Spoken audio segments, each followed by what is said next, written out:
A theorist is a person who reads a book, doesn't do it, reads a book, learns about something, and then talks about it. A practitioner is myself. A practitioner is a person like me. I wanted to be an expert in the mind, a mental toughness guy, beyond mental toughness. The only way to do that in my eyes is to put yourself in hell. Put it in hell repeatedly. Repeatedly put yourself in hell and study how you process it. And that's how I was able to come up with all these different ways, all these different tools to slow the mind down in hell. Because the mind just speeds up. The mind wants to get out of the painful situation, the suffering. It can't process it.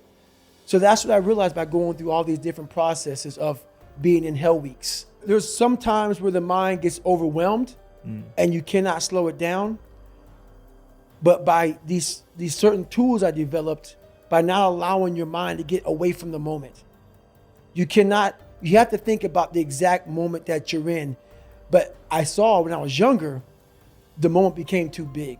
When it became too big, I spazzed out and I would quit. But now I don't think about even like an hour from now, I'll be eating. I don't even go there. Because then your mind, no, we must embrace this, because now you have to be a leader in this moment. It's not about you just getting through it.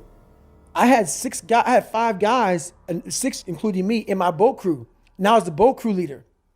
So now another trick is this: if you don't think about yourself, there's no pain. Which can also lead to pain later on in your life. But in these moments when you're struggling, if you are a true leader and you're worried about your men or women beside you, your mind doesn't care how cold you are anymore. Your mind's only worried about taking care of the men and women beside you.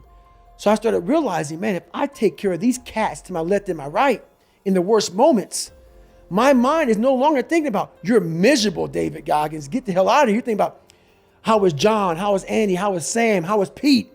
How are you guys doing? You're not thinking about me. So there's so many things you can do to get outside your own head to then allow your body to just be like, hey, we're just a machine.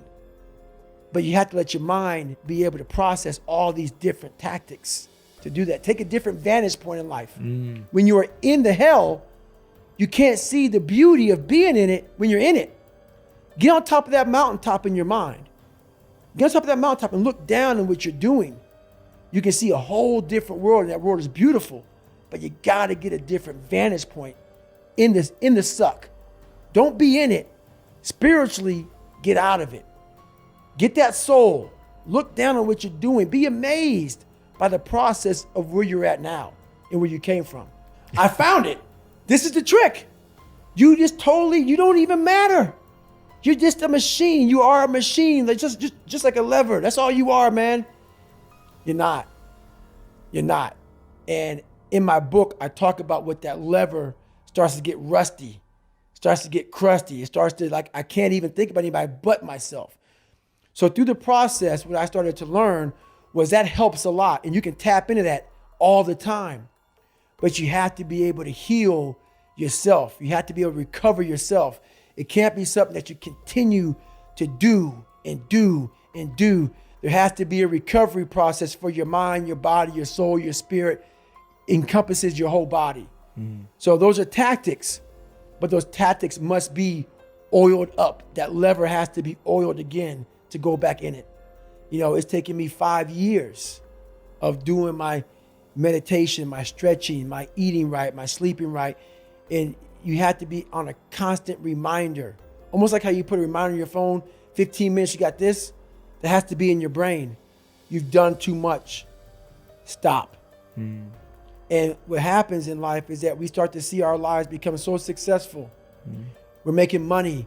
We're doing this. We're doing that. I want more. I want more. I push harder. I'm all about pushing hard. Don't get me wrong. Obviously. I'm all about it. But to push as hard as you can, you have to be mindful of the machine that's pushing. It is going to end up dying. And then it takes years to get it back. So you lose that time. Totally. That time is gone. You know, I lost 5 years of, I could be crushing it. Where now I'm just now back to crushing it, realizing, God, man, I learned the hard way. That's really sometimes the only way to learn. The unrelenting voice that we all have. What happens to that voice? I'm going to answer your question. We all have a voice in our head. Some of us are very spiritual, some of us are not, but we all have this voice saying, you're doing fucked up shit. This is wrong. Don't do that.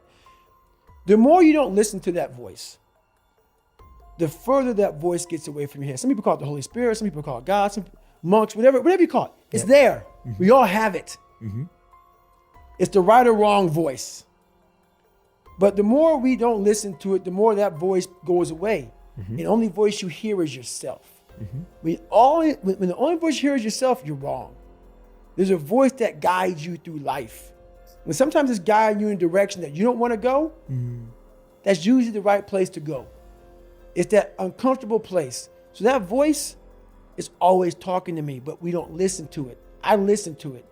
And when I start getting anxious, nervous, like we all know when we've done too much because it's telling us, I'm getting tired, I'm wearing down.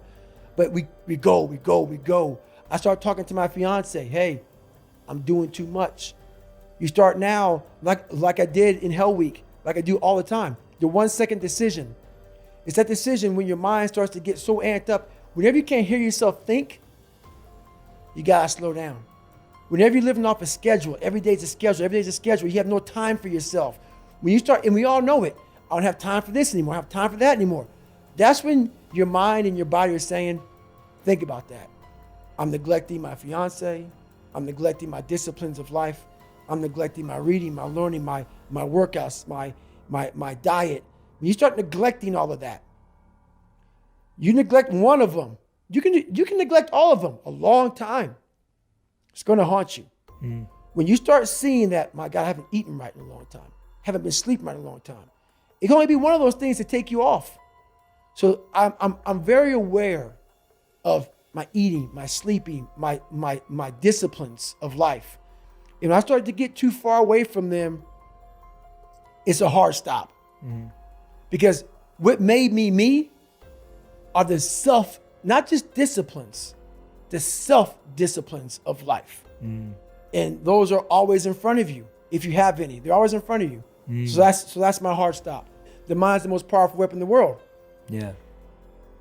It can guide you to being very comfortable also. Yeah. So you gotta be careful. The mind will trick you. Yeah. And it's saying, just sleep in today, you deserve it. Yeah. Sometimes you don't deserve it.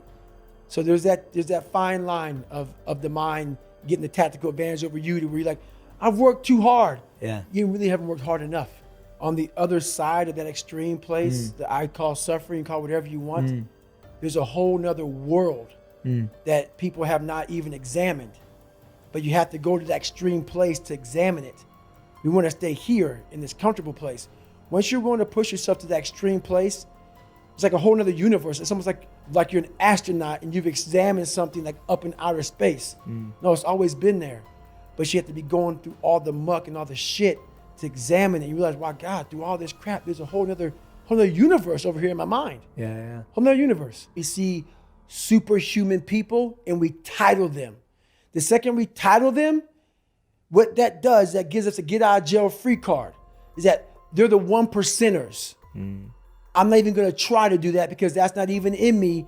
God made them special. They're special people. There are no special people, they're special minds, and the mind can be created on your own. You can do that yourself. So that's why I write the book like I write it, so people can look at me and say, my God, he came from this? He had to overcome all of this?